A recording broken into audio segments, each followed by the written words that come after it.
Hi, good evening, everybody, and thank you for joining us for our Wednesday night live AJA Zoom session. We thank everybody who's joined us live on Zoom, to those who are watching us live on Facebook, and everybody who's watching our YouTube recording or listening on J-Air Radio. Thank you very much for being here tonight, and especially with the week that we have had in Israel. We have an incredible guest who is coming to us live from Israel. Michael Lobovikov. Michael is the leader of the new Miluimnik Reservist movement. He is the son of prominent Soviet Refuseniks, the architect of a city to be built in Judea, Samaria, chairman of Likud's Russian branch, founder of Israel 2030, and teaches at Ariel University, and is a frequent guest on Israeli media. This is really quite a resume and quite a CV and quite a guest we have on tonight. Michael has been in the reserves for over 460 days since October 7. He is coming us live to talk about the plight of Israeli reservists and a vision for Israel's future. And this couldn't come at a more timely moment. Michael, we thank you so much for being here with us tonight. We really appreciate that you've been able to make it given the circumstances in Israel right now. And thank you so much for being able to be here and joining us. Thank you. Thank you. Thank you so much for inviting me. It's a real privilege to address your audience and to speak to you, and especially at these times, because we are at a very special moment here in Israel. We are under fire. I spent last night. We had twice missile alert from Iran, and this is the reality of all the Israeli citizens right now for past week, especially when we started the historic war against the Iranian aggression, and during the past almost 2 years of the Iron Swords War after October 7. And if we go further to the history, actually we are fighting the same war which began in November 1947, when it was only declared that the Jewish state will rise in land of Israel. So now we are at the historical at a historical point of our existence, because we have a right, and we have a possibility, and we have all what we need to finally win this war of independence, and to establish finally the fully protected Jewish state in the land of Israel. And this is my privilege to take part in this war. I'll say a few words about myself. Right now, I'm in the military. I'm a major in the Israeli engineering forces.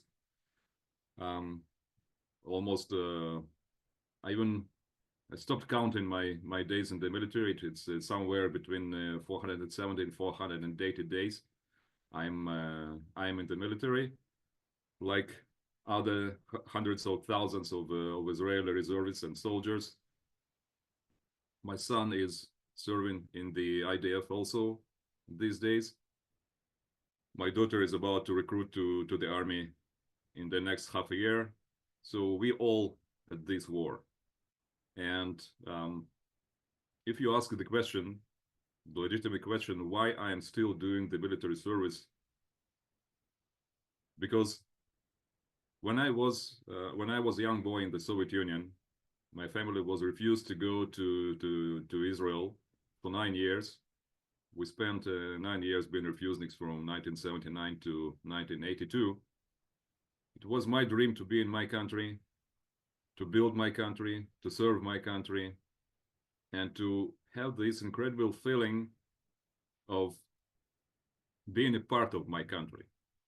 Because, you know, while we are outside of the land of Israel, it's difficult to imagine what it is to be here, to have this feeling of owning this land, to have this land under our feet, and to be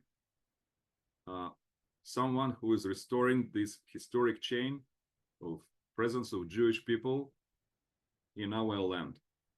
And when I came to Israel, it was my dream to go to serve to IDF, and I was recruited to serve as a technical officer, as a construction officer, because my civil profession is architecture. I'm architect, as most of my family. It's probably a family problem. My late father was architect. My sister was is architect. She's professor of architecture. My cousin is architect. So now something is wrong with our family about architecture. And I was dreaming to build my country and to serve my country. So I worked as a construction officer in the Israeli forces. I was injured during my service in a traffic accident, and I was released from the service. But I insisted to continue doing my service as a reservist, as a Miluim, and I'm still doing that for the last like 30 years.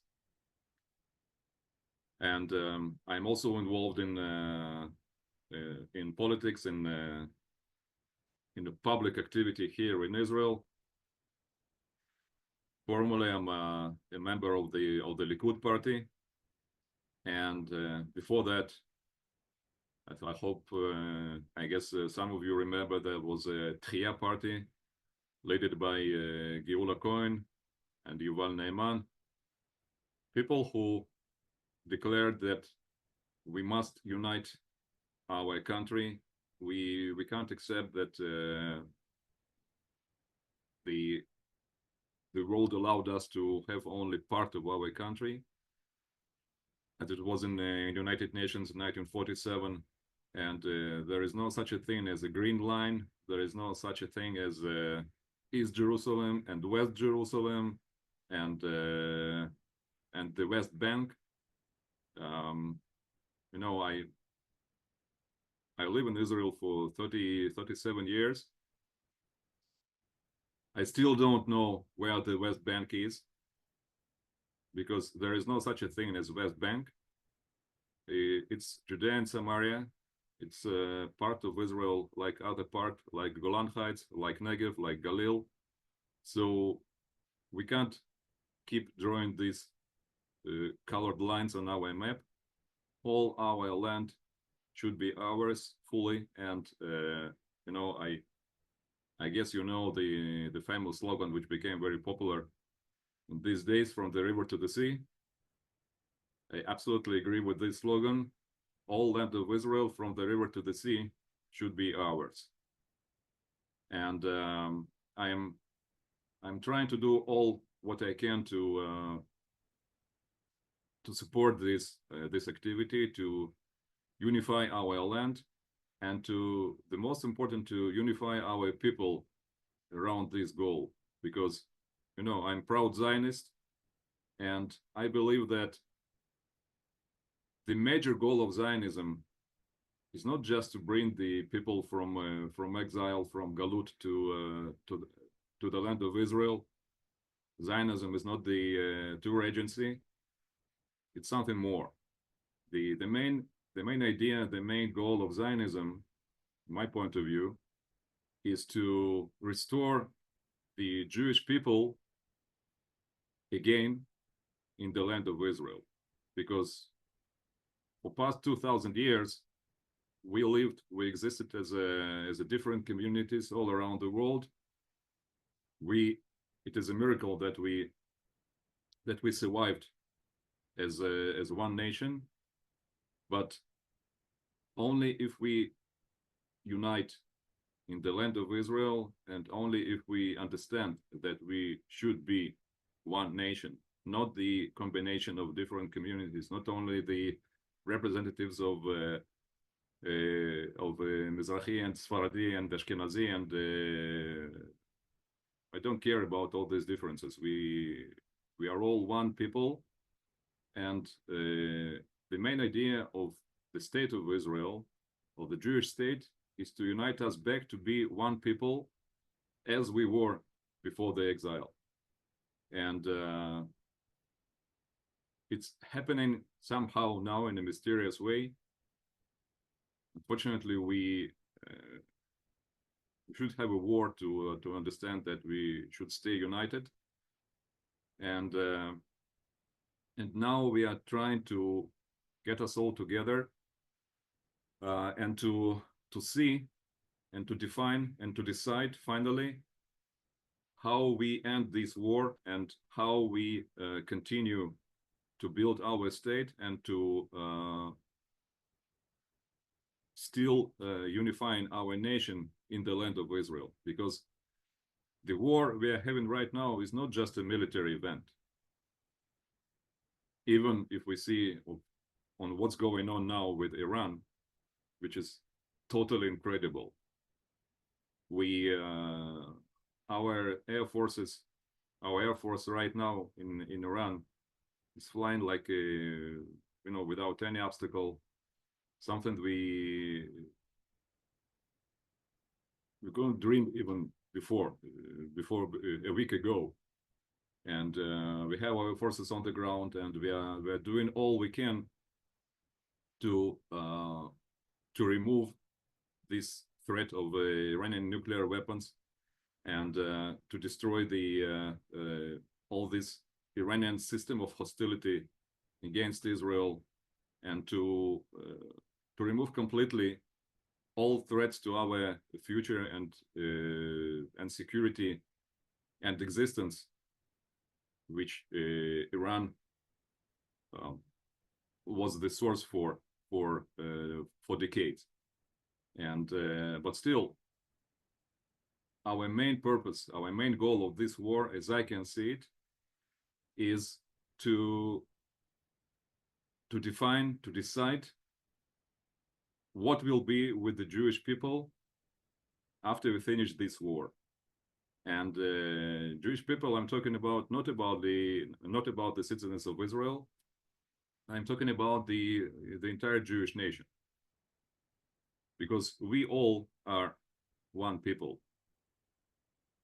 Even if we live in Israel, in Australia, in New Zealand, in France, in Canada, in the United States, this war united us, and we must keep this miracle and to take it even one or two or few more steps forward, and to see how we, not going back to October 6th, 2023, and to see how we go back to that routine we had before this war, but how we understand the importance of this moment and what we should do to fit the historic importance of this moment. And this means, first of all, the establishing the full sovereignty of Israel over our land, on our entire territory west of Jordan River, and how we act from this point and from this moment and further on as one nation, and how we build our future, our security, our economy, our social life, our education from this point now, because we will finish this war in a completely different situation, in a completely different way of thinking. And the victory in this war is not just a military victory. It's first of all national victory. And right now we are having a lot of discussions in our movement, which is called Miluimnikim Dor Nitzachon, Miluimnikim Reservists, the generation of victory. I'm proud to be one of founders of. Our movement is focused on three major goals. First of all, we demand the full victory over our enemies in Gaza, in Iran, in Lebanon, with all our threats we are facing right now, because we can't We can't keep doing what we did for us 30 years, when we try to negotiate, when we try to manage this conflict, when we try to look for a deal with our enemies. The only way we can ensure our safe future is to totally destroy all our enemies. We have all the means to do that. You can see it in Iran right now, because if we could destroy the Iranian Air Force, the Iranian military system, the Iranian anti-aircraft system, the Iranian nuclear program, at least most of it right now, and we keep doing that, in less than a week, then we should ask ourselves how much we still dealing with Hamas in Gaza for almost 2 years. It's ridiculous. If we there is no reason to fight in Hamas for almost 2 years. We could finish the job in few months, and we should ask ourselves why we are still there, why our soldiers are still fighting in Gaza, and what we should do to finish this job. And so our movement is we're having multiple discussions with the decision makers, with the ministers, with the members of Knesset, with military personnel, to see how we can define the victory, how we can promote all the necessary decisions we should take to reach this victory, and to totally remove all the threats from Hamas and from other enemies. And I'll give you one more example what we should do. We are talking about war in Gaza. We're talking about Hamas in Gaza. And we definitely need to destroy and to eliminate Hamas in Gaza. But what about Hamas in Judea and Samaria? Is Hamas in Hebron, in Ramallah, around Jerusalem, and 10 miles from Tel Aviv is different from Hamas in Gaza? Of course not. It's the same Hamas. It's the same threat. It's the same insane desire to destroy the entire Israel. And we should move forward after we finish with the Hamas in Gaza. We must go forward and to destroy Hamas in Judea and Samaria, and to take over this part of our land, and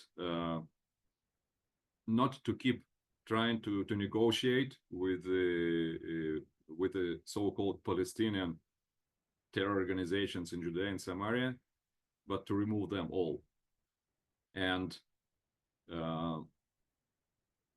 the war started on October 7th, 2023, will not end in Gaza. We must solve the problem of terror also in Judea and Samaria, like we did in Lebanon, and like we keep doing that on our northern border. We are monitoring situation, and in Lebanon we are monitoring situation in Syria, and it's difficult to follow that. But while we are fighting with the Iranian threat, our air force and our forces on the ground are dealing with the remains of Hezbollah in Lebanon on a daily basis, and like we are doing fighting in Gaza. And just yesterday we had a complicated military operation in Judea and Samaria, and we are still fighting on all these fronts, and we still need to define how we win this war in Gaza, in Judea and Samaria, in Lebanon and Syria, of course in Iran, how we finish the threat from Yemen, And how we, most important, how we declare, how we make it clear to all our enemies that we changed the rules of game from now on. We are not the same. We are not the same Israel as they used to see from Camp David Accords, from Oslo Accords, of course, when we try to negotiate, when we try to buy our existence, humiliating ourselves, we must make them clear that we are something new. We demand to respect us. We demand to understand that we'll use force at any time to protect ourselves, and nothing will stop us. If we make that clear, then we'll have the different security situation for ourselves. We'll have the different balance of power in the Middle East, and we'll have. I don't want to be pathetic, but if we change the rules of war in the Middle East, then we'll finally have the new Middle East. And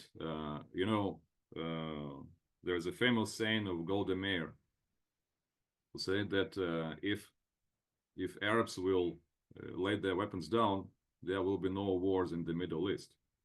And if Israel lays its weapons down, there will be no Israel in the Middle East. And now we make it very clear to the Middle East, to the entire Middle East, that we hold our weapons in our hand, and we are not going to lay it down.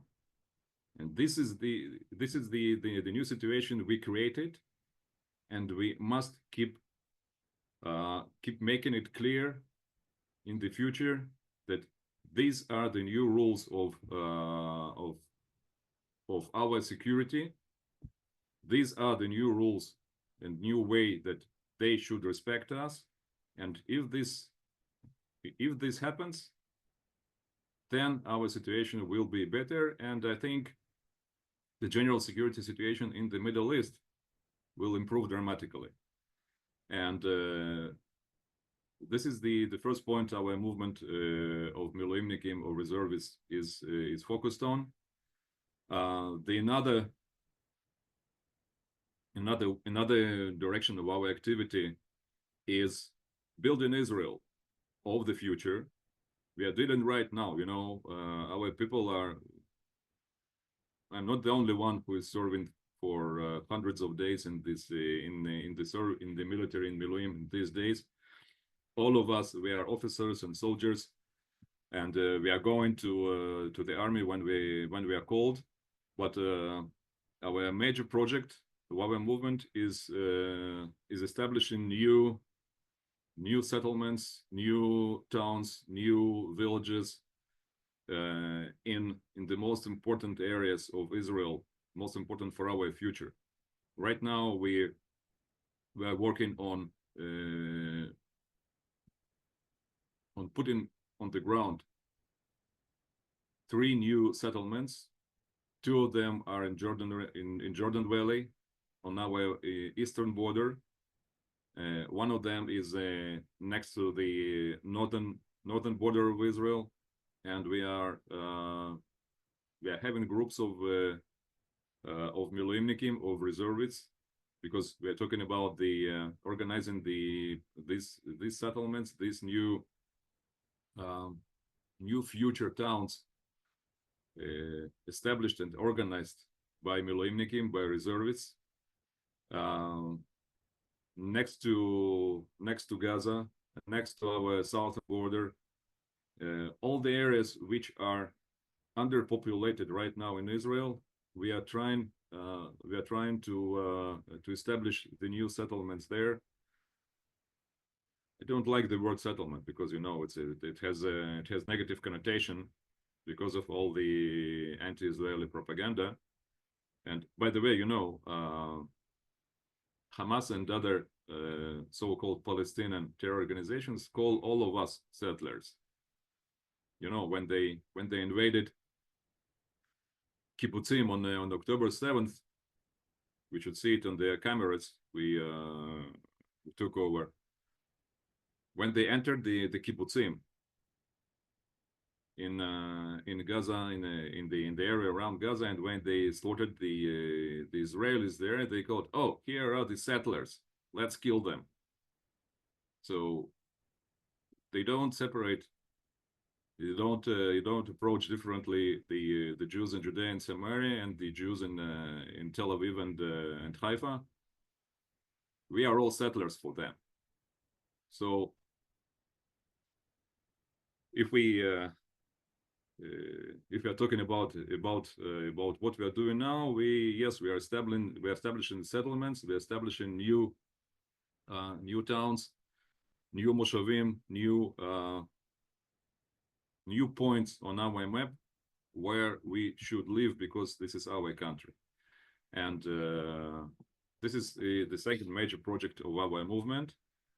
And the third area of activity of Miluimnikim Dor HaNitzachon, Miluimnikim Generation of Victory, is all necessary legislation and formal work to support Miluimnikim, to support reservists. We are involved in many parliamentary activities. We are working with the members of Knesset to promote laws supporting Miluimnikim, to supporting soldiers and reservists. Like last decision we initiated and supported was to increase the part of social housing projects initiated by the government to double actually the part of this project dedicated to release soldiers and Miluimnikim and reservists from 20% to 40%,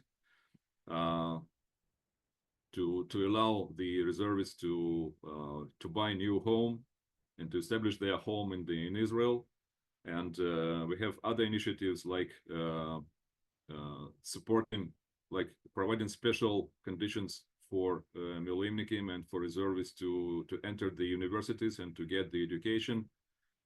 Because right now there are 3 groups in Israel which has special conditions to go to learn in the university, which are new immigrants in general, new immigrants and representatives of the Ethiopian community, and Arabs. But Miluimnikim, but reservists are exemption. And I'm working also as a lecturer in the Ariel University. I'm teaching there architecture and engineering, and I know from my personal experience how difficult it is to study in university and to get to university after being in the military for many months. And I myself teaching my students via Zoom while I am in the military. And at some points I had a third of my students sitting in front of me, and I'm seeing them like I'm seeing you right now in the Zoom, but they were in the military. So I was given a lecture during my military service, and third of my students were on their service too. And I met my students in Gaza, I met my students in other military actions, instead of being in the university. And I'm trying to do with our movement to support them, to protect their rights, and to let them still get the profession, get the education, and to be able to support Israel, to make Israel stronger. So we were involved in different legislation project to support students who are Miluimnikim, who are reservists. and to support them in other ways. So this legislative activity is the third major part of our activity as a movement, and I would like to invite you to support our activity. It will be highly appreciated in many ways. If you, I'll send you, we are the organizers of this special meeting, all necessary information how you can take part in this activity, and if you decide to join our effort, it will be highly appreciated by soldiers, by people who are fighting right now, and thank you very much in advance. That's in brief our situation. That's in brief what I am doing. I'm trying to make it clear at any my meeting, at any interview I am giving, how historic is this moment, because while we are living the moment, we can't. It's difficult sometimes to see the real scale of events we are in the middle of it right now. But we should understand that we all got an incredible privilege to live these days and to take part in the events around us, because right now we are shaping the future of our people, and it's not just a pathetic statement; it's a reality. Because right now the Kadosh Baruch Hu, the Almighty, gave us opportunity to do something that our children, our grandchildren will look at us from the future, and they will say, wow, what they did is incredible. Or they will say, oops, they had a chance and they missed it. And I prefer to grab this opportunity, and I prefer to do all what I can to have my kids and my grandkids proud of me. And I have multiple conversations about that with my son. As I mentioned, he is in the military too, and it's very exciting, and it's very strange, but it's very exciting to have these conversations, because I'm in the military, my son is in the military, and we have two generations fighting together to change the way we are taking, and it's an incredible feeling. It's an incredible feeling of all my friends and all my colleagues, let's say that, in the military. And as I mentioned, I'm proud to be here, and it's my special privilege to talk to you, to share with you my point of view. And thank you so much for inviting me. And one personal closure, of I think it's my duty to thank you, the Australian Jewish community, for all the support, all the incredible support you provided me when I was Refusenik back 40 years ago in the Soviet Union. I never had an option to talk to you in person, and so I use this opportunity to thank you for that support back in 80s in the Soviet Union. And I believe that we will still do many important things for the future of the Jewish people from now on. Thank you so much. Thank you, Michael, for your amazing talk and amazing contribution to the Jewish people. And I would encourage everyone here to support your organization. Maybe we can share the link in the chat here, as well as mention it out loud at the end, and we'll also send it out to people afterwards to make sure everyone has a chance to support you. I can see a lot of people have their hand up, so I'll be quite brief.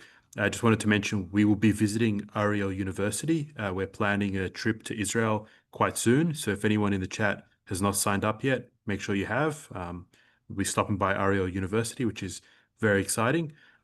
I just wanted to ask briefly, obviously we can see the massive contribution which you're making, but I wanted to ask a bit more generally about the experience of Jews who came from the Soviet Union to Israel. Is the experience similar? I know there's perhaps a large group that are not as assimilated, that might not even be Jewish. And then I also wanted to ask you, you head the Likud's Russian branch. I think in Australia, a lot of people associate Russian Jews with the party of Avigdor Lieberman. Can you maybe say your thoughts about that? Why Likud, and why the Russian community people are supporting Likud? Thank you. First of all, Russian community, Russian Jewry actually supported the establishment of Israel, of the Jewish state, from the very beginning of Zionism back to the end of the 18th century. And during the Soviet era, the Soviet Jewry was locked inside the Soviet Union. By the way, my aunt, my mother's sister, was a part of breaking through the Iron Curtain in 1970. If you remember the Operation Vetting in 1970, when the group of Jews tried to hijack the plane and to break through the Iron Curtain. Then that event, the Eduard Kuznetsov and other prisoners of Zion of that event, the event that actually allowed Jews of the Soviet Union to start their immigration and start their repatriation to Israel. So my late aunt, was part of that event, and so I heard a lot of stories in my family about the beginning of the fight for our right to live in Israel and to go to Israel. And for me, it was a dream that became a reality, because I was waiting for repatriation to Israel for 9 years. Actually, I had a very strange feeling when we finally landed in Ben Gurion airport. I was dreaming about that moment for 9 years, how exciting it will be, and it was very strange. I was totally disappointed, because I wasn't excited there was no excitement. It was very strange, but a great feeling, like coming home. It wasn't a feeling of coming to a new country. It was a feeling that I came home. The same, like, I'm going abroad, I'm flying abroad just as a tourist from Israel and coming back. And when I see the land of Israel from the window of the plane, I say, okay, finally I'm home. And that was the feeling. On the first day I came to Israel, I saw I remember that flight. It was in the night, and I saw the lights of Tel Aviv under the plane. And the feeling was, okay, finally I'm home. And it's from I'm living in Israel for, as I mentioned, 37 years, and I still have this feeling that this is my home, this is my country, this is my land. And when unfortunately I live in Tel Aviv. I would prefer to live in Jerusalem or somewhere in the Shomron, and hopefully it will move soon there. And when I'm going to teach the class, to teach my students in the Ariel University, sometimes I'm stopped on the side of the road, go outside and just sit on the land, on the stones of Shomron, of Samaria, to feel it under my hands, and to it gives me, incredible feeling to touch the land of Israel. Still in these days, after 37 years in Israel, I need this contact. I need this feeling to feel the land of Israel. I'm sitting there for a few minutes. I'm refilling my my energy, and go back to car and continue to the university. So that's my feeling. That's my perception of our land. And if you mentioned you're going to visit the Ariel University, I will be delighted to welcome you there, to join you, and to show you the university, and to show you the other parts of the land of Israel. By the way, I'm involved in a project of establishing new city in Jordan Valley, about 15 miles far from the Ariel University. So if you can schedule a short visit to Shomron, to next to the Jordan Valley, I'll take you there, and I'll show you the location of the new city, and this part of land of Israel. If we can schedule that, I'll arrange all the necessary details for your visit. Thank you very much, Michael. I think we'll definitely have to take you up on that offer. Just before we head to our Q&A, thank you to everyone who joined us today in our Israel tour information session. If you did miss the session and would like to see a copy of the itinerary, perhaps with this new stop on it, you can email us, office@jewishassociation.org.au, or myself, Tanil, at jewishassociation.org.au. A quick promo for our Zoom next week. We are talking lawfare, the legal war against Israel, and how to fight back. And we have two incredible experts from the Hague Initiative for International Cooperation, that's THINK. We have Professor Greg Rose and Andrew Tucker, who will be joining us. So be sure to tune in next week. We'll go to our Q&A. Please unmute Alan Friedman. Thanks, Daniil, and thanks, Michael. Michael, I just want to go back to the Iran war, and there's a lot of talk about Israel destroying Iran's nuclear sites, obviously, as a primary goal in this war. But nobody ever says anything about any potential leak of radioactive material when this happens, and any potential consequences. I understand this may not be your field, but can you shed any light on whether attacking these nuclear installations carries any risk? Fortunately, we have no information about what happened there, and this information, I guess, most of it is classified, and we have even less information about what happened after the attacks. But what I heard about from the reports of all the international organizations who must or trying to keep monitoring the situation, there are no information about radiation leak or any radiation situation which is under control, which is not under control, and we are still waiting for information to be published.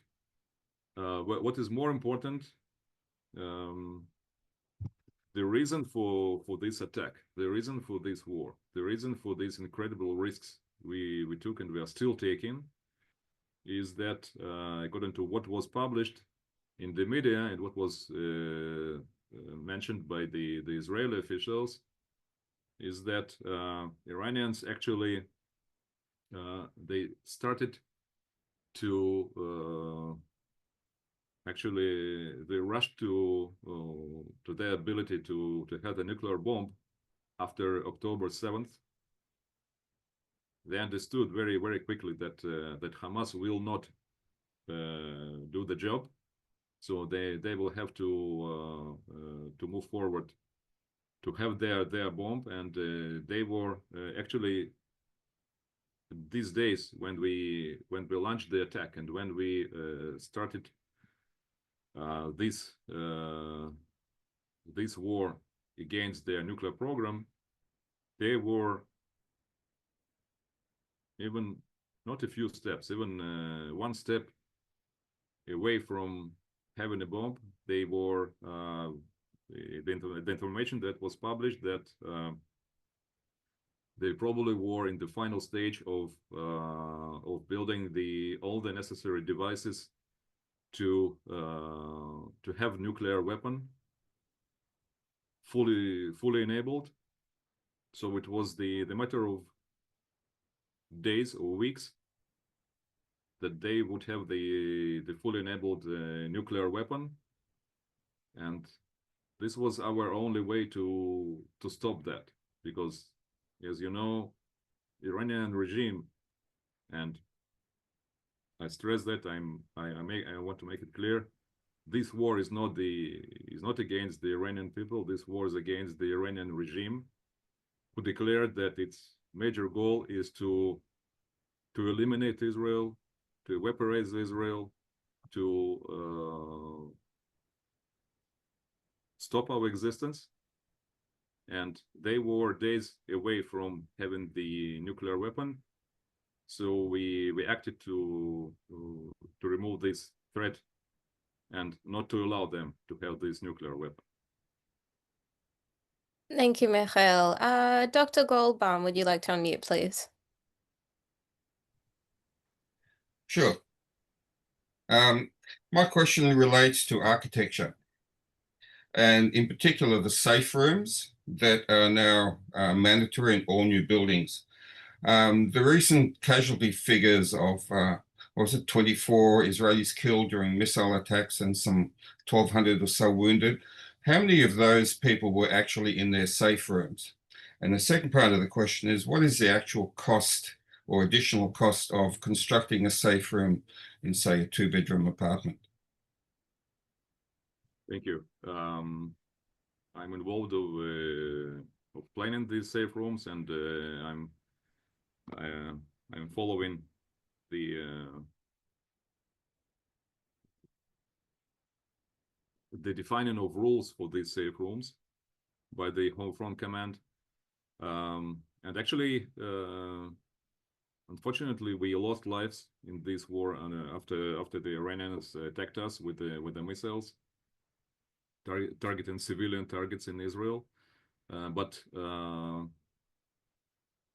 we saved thousands of lives because of these safe rooms, because people who stayed in safe rooms, they all were protected. Nobody was wounded staying in the safe rooms. And unfortunately, 2 days ago, the Iranian missile hit directly the safe room.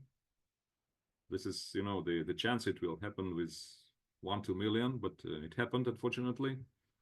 And it hit the safe room where where a couple were staying, and unfortunately they were killed.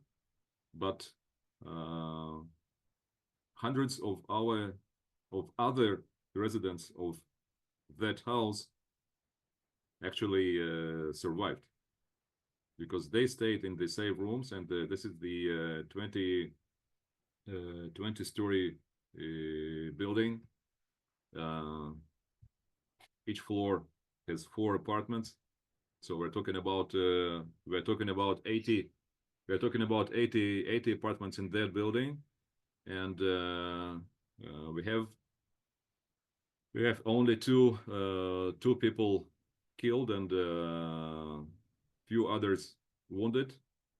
And if there were no safe room in that building, we were talking about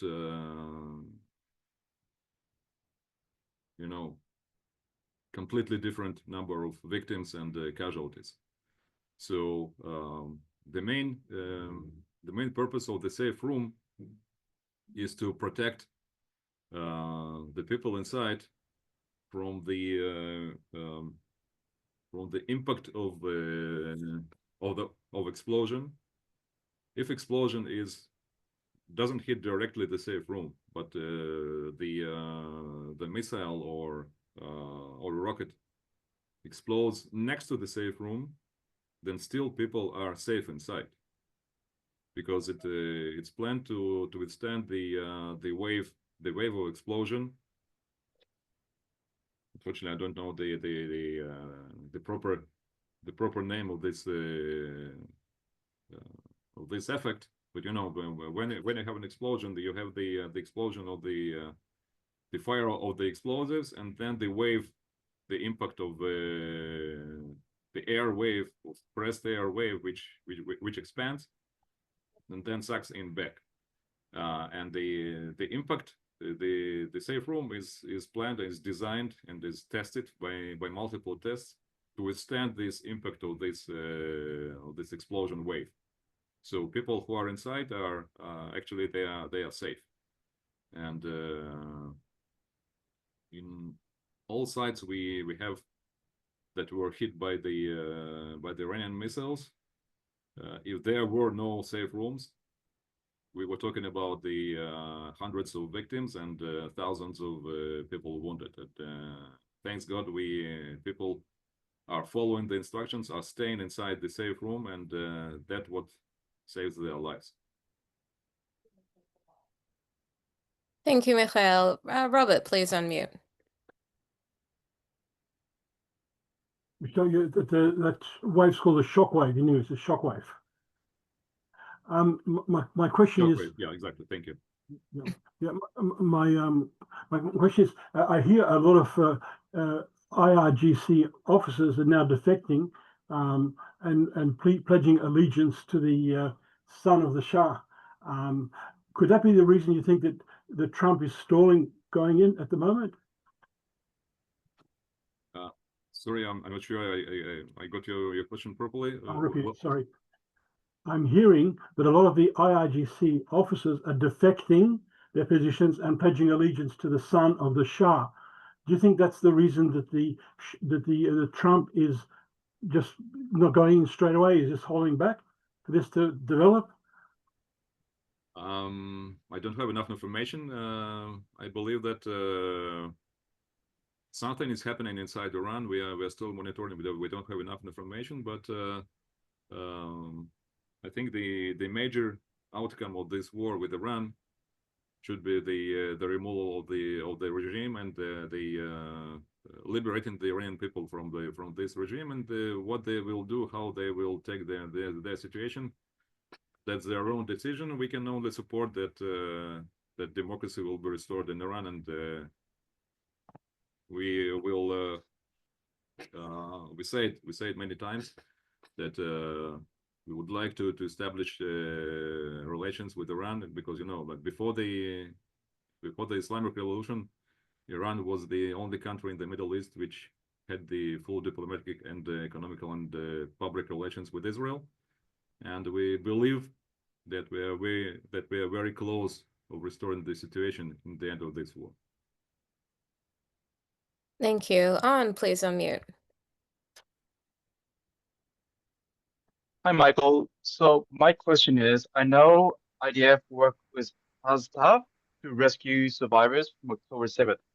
Can you please give me any insight on how the IDF prepares themselves when Hamas kills IDF soldiers and then uses their uniform to disguise themselves as IDF soldiers to kill, maim, wound, kidnap, rape more Israelis on October 7th?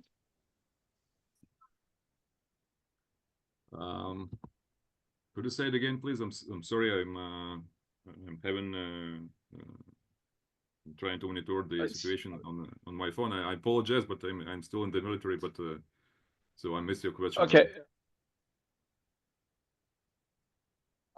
My question is, how does the IDF prepares to rescue survivors from October 7th when Hamas kills members of the IDF and wears their uniform as disguise to kill, maim, wound, and rape more Israeli on October 7th. Yeah.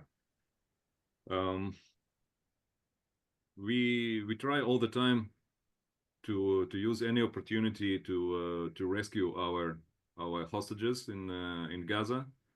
I guess we know where most of them are.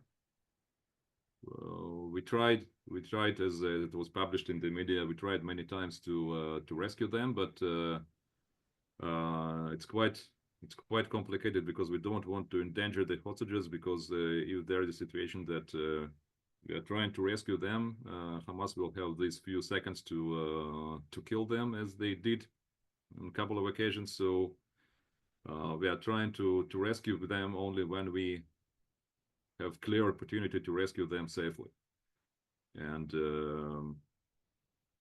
so right now we're doing it the right way. We are trying to keep to build the pressure on Hamas to put them in the situation that their only option to survive and to save their life is to release our hostages, and only with this pressure we can get our hostages back, because that what's many even Israelis don't understand, that Hamas took hostages not to release them, because they understand this is the proper way to hold us in the constant state of stress and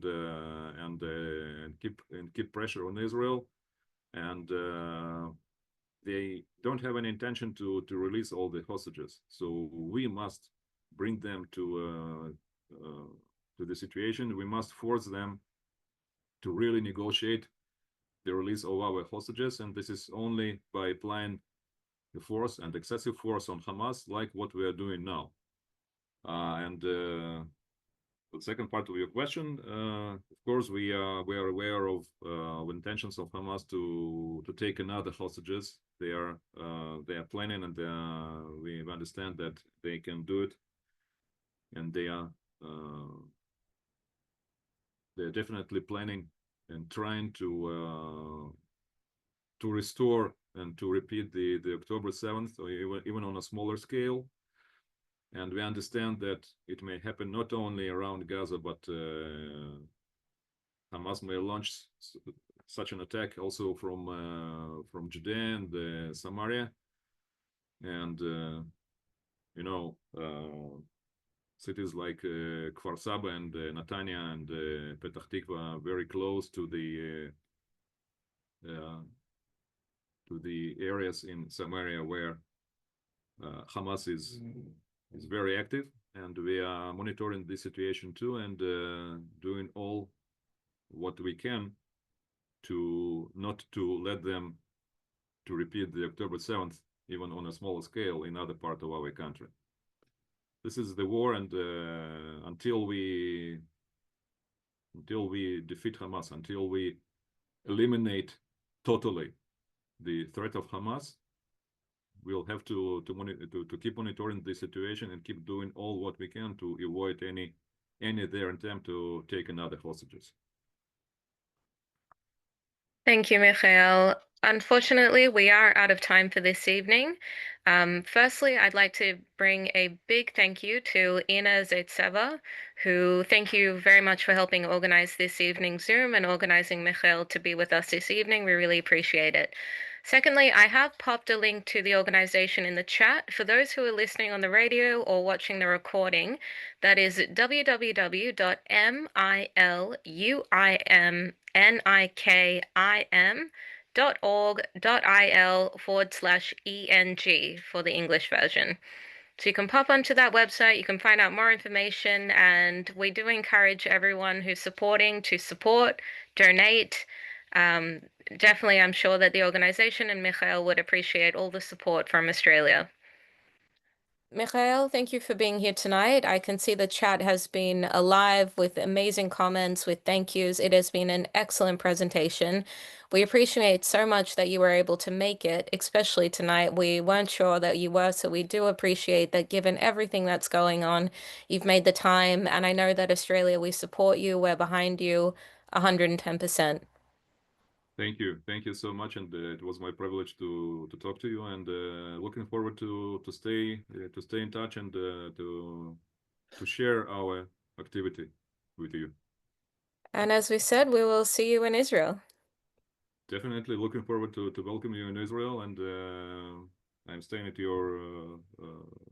I'll be happy to assist you with organizing your visit and make all necessary connections and to take you to all the places you would like to visit. Thank you, Michael. I'll remind everyone this was recorded. You can share that YouTube recording with your friends and family. Thank you, everyone, for joining us this evening, and we look forward to seeing you next week. Good evening.